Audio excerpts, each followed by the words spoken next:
دیکھیے دجال اکبر کے بارے میں جو احادیث ہیں،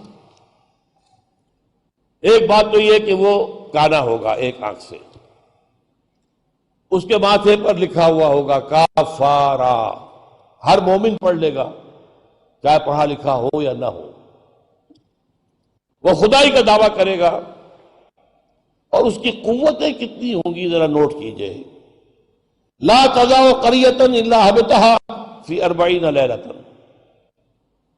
مسلم شریف کی روایت ہے، پوری دنیا میں ایک ایک بستی کے اندر وہ گھوم جائے گا صرف 40 دنوں میں۔ کیسی سواری اس کے پاس ہوگی، کیسی صورت والی سواری ہوگی، اب تو کچھ اندازہ ہے نا۔ آخر ہماری فضا میں ظاہر بات ہے ہمارے ہوائی جہاز 24 گھنٹے میں گزر سکتے ہیں مشرق سے مغرب تک۔ نمبر 2، اس کے 2 کانوں کے مابین 80 گز کا یا 80 ہاتھ کا فاصلہ ہو، اس کے گدھے کی ماں بین حافر ہمارے ہی حافر آخر مسیرت یومین و لیلۃ، اس کے گدھے کی ایک قدم اور دوسرے قدم کے درمیان ایک دن رات کے سفر کی مسافت ہوگی۔ اب ظاہر بات ہے اس کا گدھا کون ہے آج؟ ہوائی جہاز۔ ینادی بصوت لہ یسمع ما بین الخافقین، کنز العمال میں بھی ہے، مسند احمد بھی حدیث ہے، وہ آواز دے گا ایک ایسی آواز سے جس سے مشرق اور مغرب کے درمیان سب لوگ سنیں گے۔ ہو گیا کہ نہیں؟ بش کی تقریر سب سنیں گے نہیں؟ سخرت لہ انہار الارض واسفارھا یأمر السماء فتمطر والارض فتنبت، اس کے لیے تمام دریا اور پوری زمین کو سخر کر دی جائے گی، وہ جب حکم دے گا آسمان کو بارش برسائے گا، مادر ذات اندھے اکمہا اس کو ٹھیک کرے گا، کوڑی کو ٹھیک کرے گا۔ یہ حضرت عیسیٰ والے معجزے ہیں، یحیی الموتیٰ، مردوں کو زندہ کرے۔ آج جو ہے کلوننگ اس جگہ تک پہنچ چکی ہے کہ آپ کے والد کی قبر سے لاش میں سے کوئی تھوڑا سا ٹکڑا نکال کر والد بنائے جا سکتے ہیں۔ یہ دوسری بات ہے کہ ابھی بحث چل رہی ہے، ہیومن کلوننگ کی کھلی اجازت نہیں دی جا رہی، لیکن آ گیا ایک آدمی کو چیر کر 2 ٹکڑوں میں بانٹے گا اور پھر زندہ کر دے گا۔ وَيَبْعَثُ مَعَهُ یا یبعث معه الشیاطین علی صورت من قد مات من الآباء والأمہات والإخوان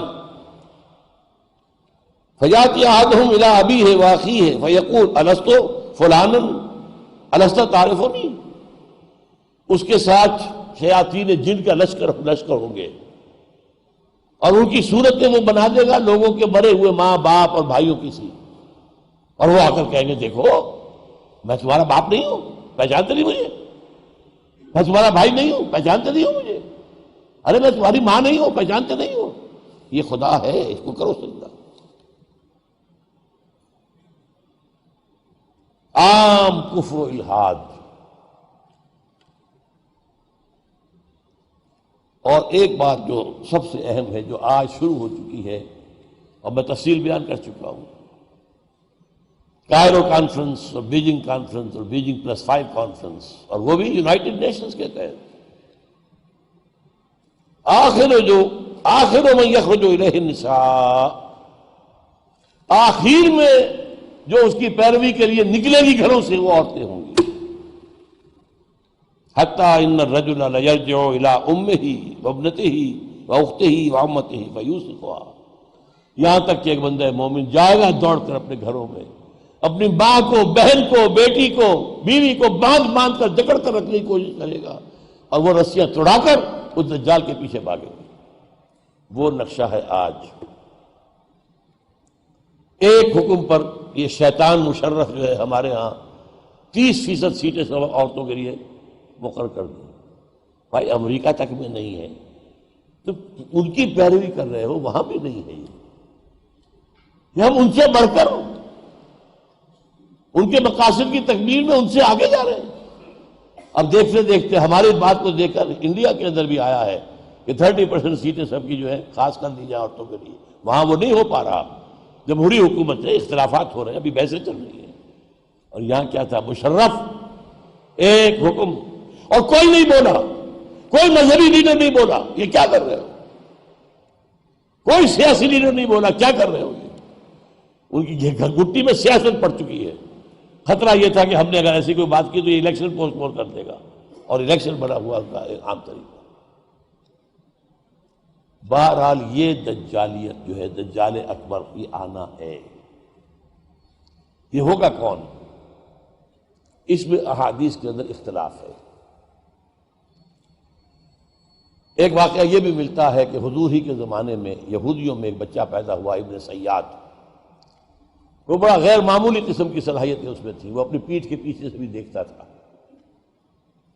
وہ سوتا تھا تو اس کا دل نہیں سوتا تھا، وہ پوری طریقے سے اس کے حواس جو ہیں وہ بیدار رہتے تھے۔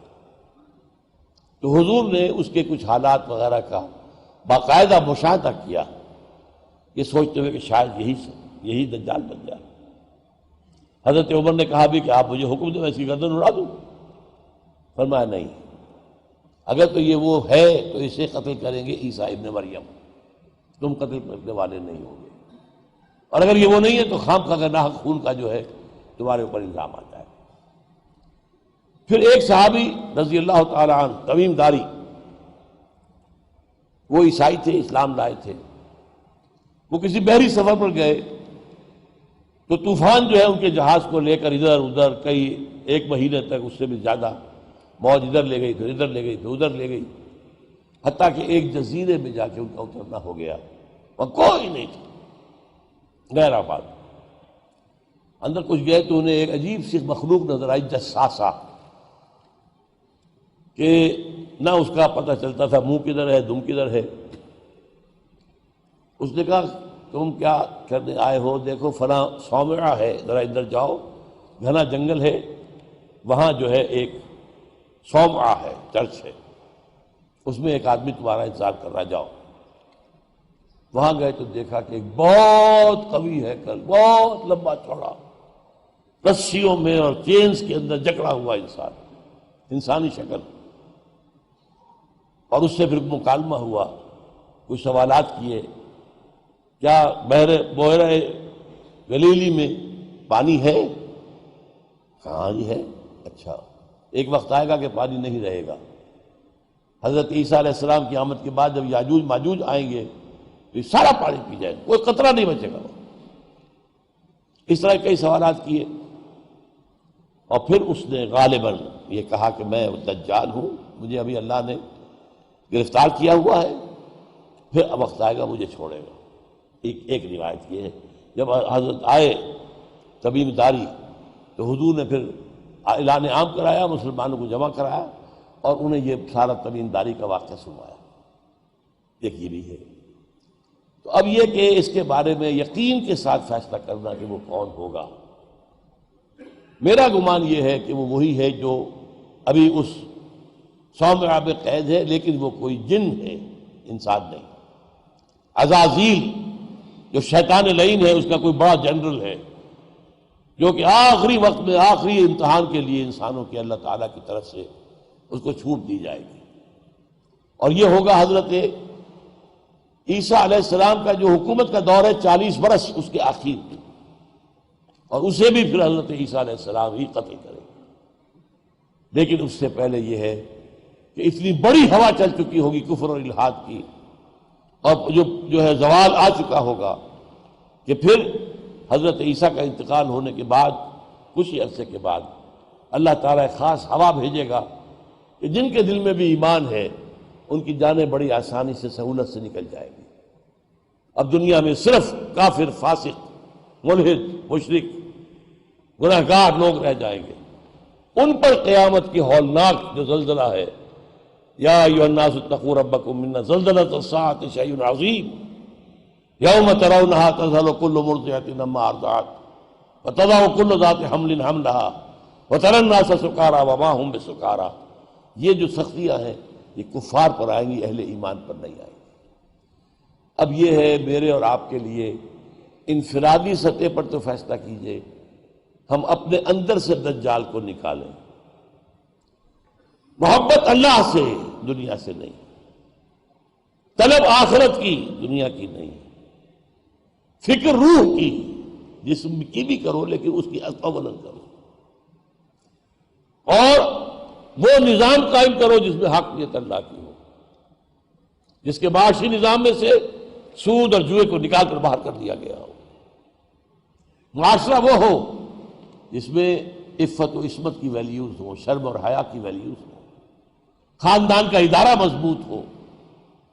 یہ سارا کام اجتماعی سطح پر، اور خود اپنے ایمان کو اتنا مضبوط کرو کہ اگر ہماری اپنی زندگی میں وہ دجال اکبر کے آنے کا وقت ہو جائے تو ہم اس کی سختیوں کو جھیل سکیں، برداشت کر سکیں، ان امتحانات میں سے گزر سکیں اور ایمان کے اوپر ثابت قدم رہ سکیں۔